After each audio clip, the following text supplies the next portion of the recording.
president and his family by his close allies. Speaking today in Nairobi, the leaders called on the Jubilee Party to follow in Kanu's footsteps and expel Oscar Sudi from the party. They say remarks made by the two are threatening the peace the country is enjoying following the handshake between President Kenyatta and ODM party leader Raila Odinga.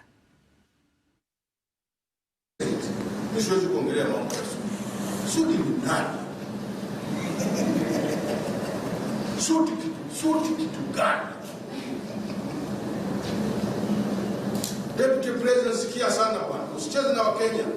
Hii tamaa ya uongozi haitakupeleka pale. Tumekuwa kwa siasa na wewe. Na mimi najua pale nilikutoa. Ila mjui William Ruto.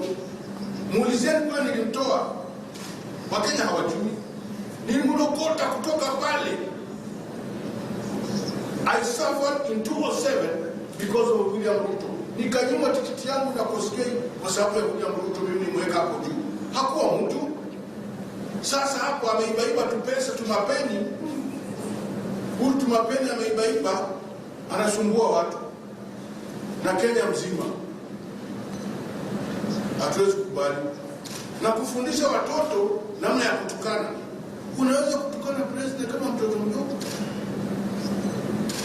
Wewe unaweza kuambia watu wako watukane president kama mtoto mdogo? Hata tunyamaze. Umevuka mpaka unawaambia watukane mama zetu. Tunyamaze. President huyu ni mtu mzuri sana. Kama ingekuwa ni mimi, haki ya Mungu.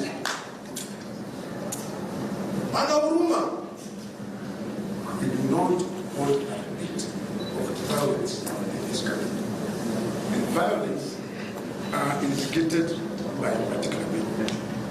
I cannot understand, or the Kenyans cannot understand, why Sudi and Jonathan can start speeches that are inflammatory by nature and inciting Kenyans. Is he alone?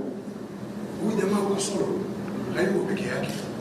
Ana jamaa wanaomwambia kwenda useme hivi, useme vile na useme hivi. Na ndio tutasema katika Kanu. Jonathan katika Kanu. Huyu ameenda kusema mambo isiyozingatia mambo ya Kanu. Tutamtoa katika Kanu. Hata kama ni uchaguzi mwingine tutafanya, basi twende uchaguzi ufanyike. Mama ngine